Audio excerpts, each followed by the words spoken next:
Ya, assalamualaikum warahmatullahi wabarakatuh. Selamat malam teman-teman. Di sini saya Andis Ikfani dari Akademi Farmasi Mahadika. Nomor NIM-nya 201101003 kelas karyawan akan mempresentasikan atau memvideokan hasil jawaban saya UTS praktikum CPOB, cara pembuatan obat tradisional yang baik dan benar. Ya, langsung saja kita mulai. Ini soal UTS-nya ada 3 soal. Yang pertama itu dalam pembuatan industri obat tradisional dilakukan penyiapan saran CPODB bertahap. Buatkan rancangan terkait yang A-nya itu penyiapan personalia, yang B-nya penyiapan penerapan higien dan sanitasi, yang C simulasi alur produksi bahan baku dan bahan pengemas, yang D kajian resiko mutu CPODB 2021, yang E klasifikasi kelas kebersihan ruang produksi obat tradisional menurut CPODB. 2. Apa yang dimaksud dengan manajemen puncak pada CPODB? Yang tiganya, perubahan-perubahan penting terkait CPODB 2021 dibuat dalam bentuk tabel mulai dari personalia sampai pengawasan mutu.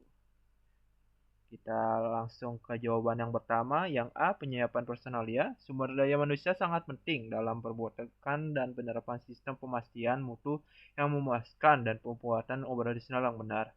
Oleh sebab itu, industri obat tradisional bertanggung jawab untuk menyediakan personil yang terkualifikasi dalam jumlah yang memadai untuk melaksanakan semua tugas.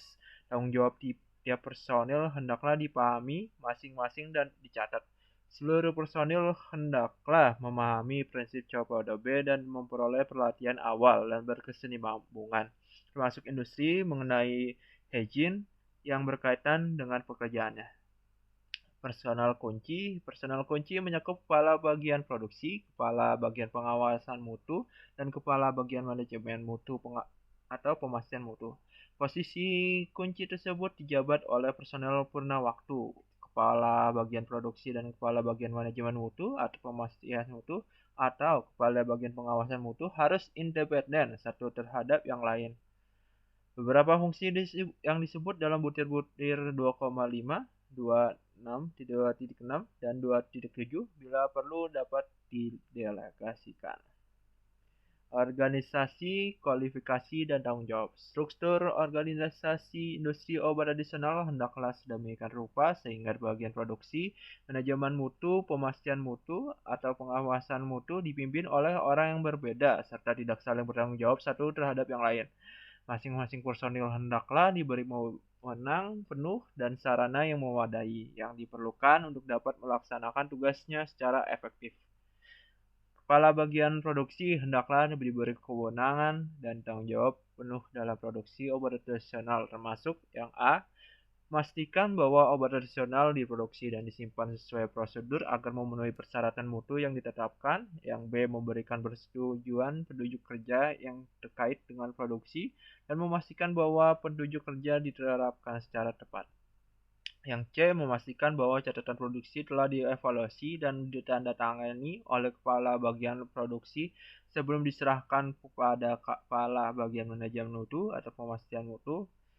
Terus selanjutnya ada kepala bagian pengawasan mutu. Hendaklah diberi kewenangan dan tanggung jawab penuh dalam pengawasan mutu, termasuk yang A, menyetujui atau menolak bahan awal, bahan pengemas, produk ruahan, dan produk jadi. Yang B, memastikan bahwa seluruh pengujian yang diperlukan telah dilaksanakan. Selanjutnya kita ke jawaban yang pertama, yang B, penerapan higienis dan sanitasi. Aduh, ini kelewatan ya. Kita close. Sebentar. Ciao.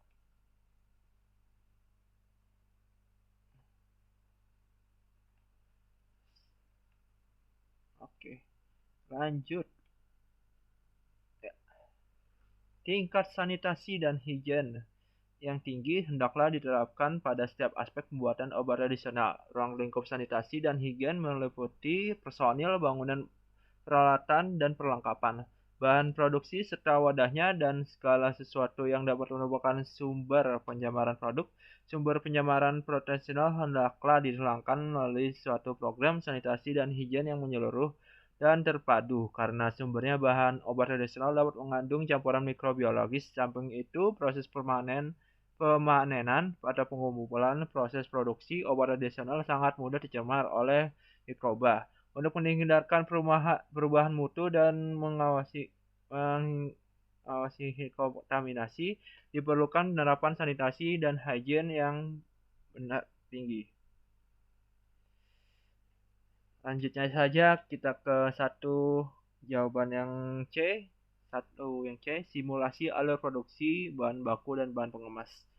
Alat produksi bahan hendaklah ditangani dengan cara yang tidak mengubah produk. Pada saat bahan alamiah tiba di pabrik, hendaklah langsung diturunkan dan dibongkar. Selama proses ini berlangsung, hendaklah bahan alamiah dihindarkan kontak langsung dengan tanah.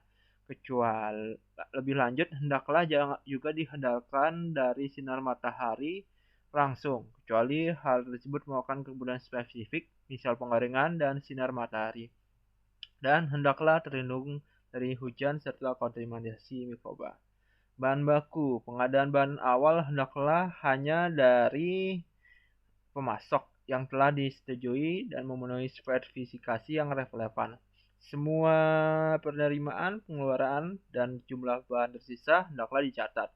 Catatan hendaklah berisi keterangan mengenai pasokan, nomor batch, lot, atau kisi, tanggal penerimaan atau penyerahan, tanggal pelulusan, dan tanggal kadaluarsa bila ada.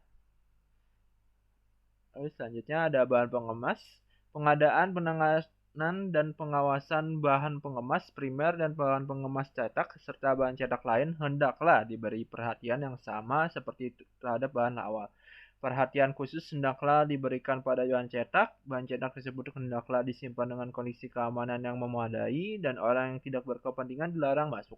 Label lepas dan bahan cetak lepas lainnya hendaklah disimpan dan diangkut dalam wadah tertutup untuk menghindarikan kecampur bauran. Bahan pengemasan hendaklah diserahkan kepada orang yang berhak sesuai prosedur tertulis yang disetujui. Tiap penerimaan atau tiap batch bahan pengemas primer hendaklah diberi nomor yang spesifik atau penandaan yang menunjukkan identitasnya.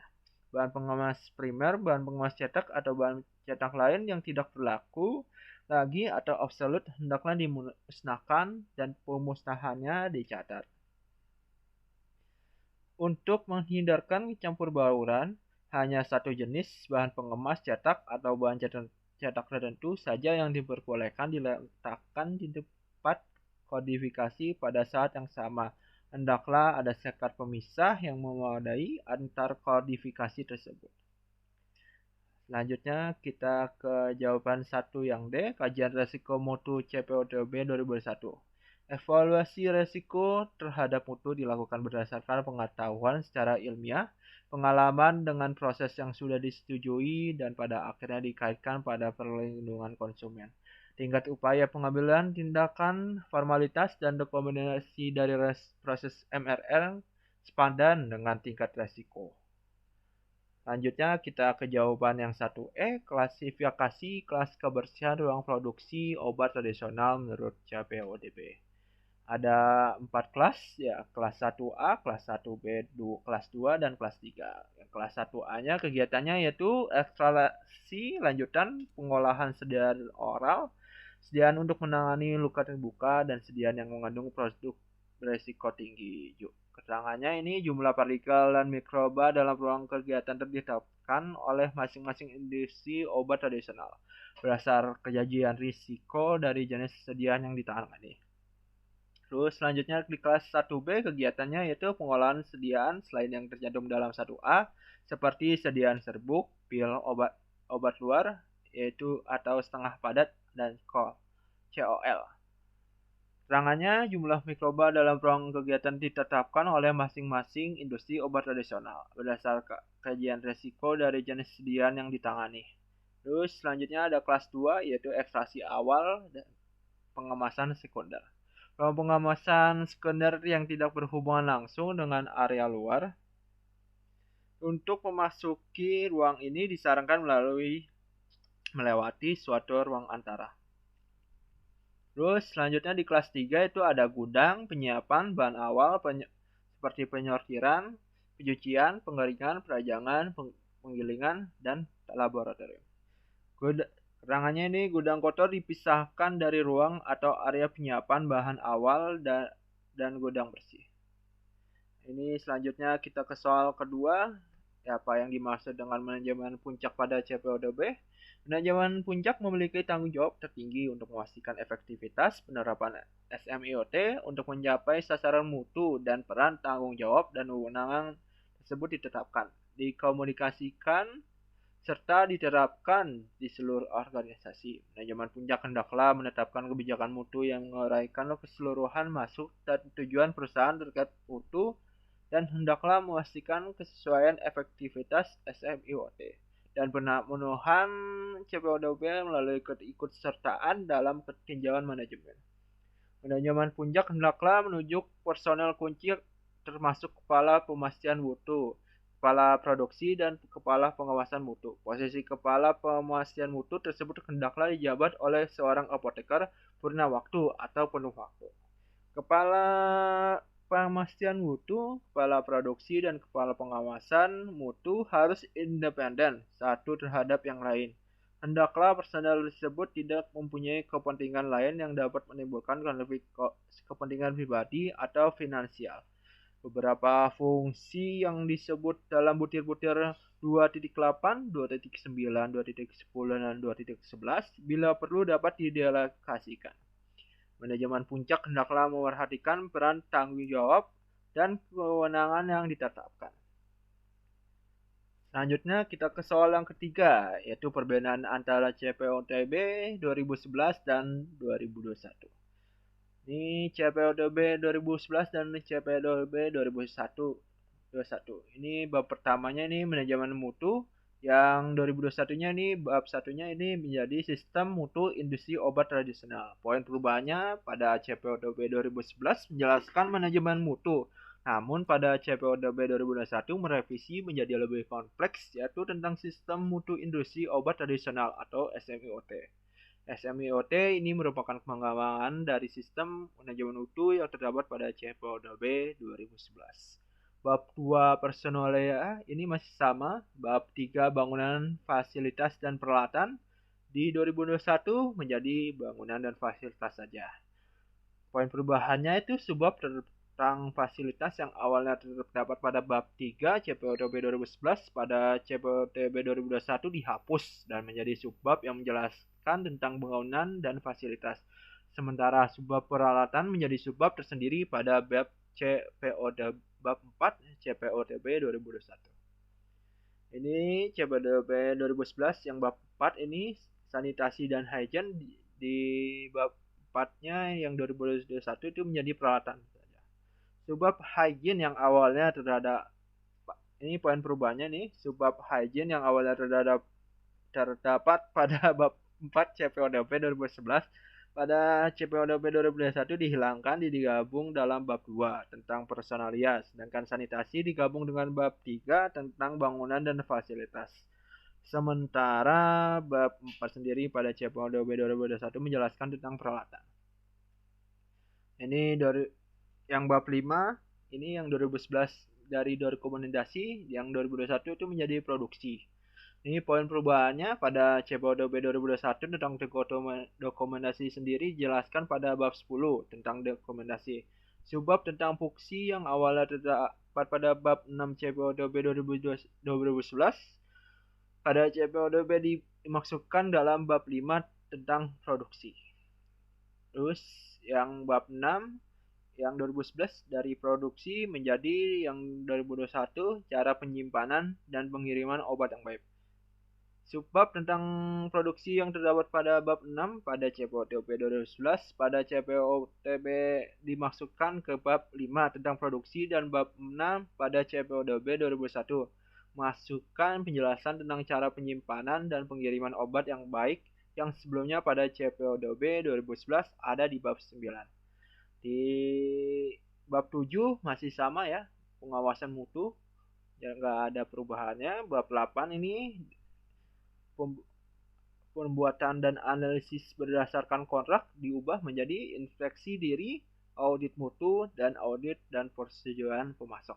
Poin perubahannya pada bab 8 CPODB 2001 tidak menjelaskan tentang pembuatan dan analisis berdasarkan kontrak yang sebelumnya ada di bab 8 CPODB 2011. Namun revisi menjadi memasukkan penjelasan tentang inspeksi diri, audit mutu, dan audit dan persetujuan pemasok.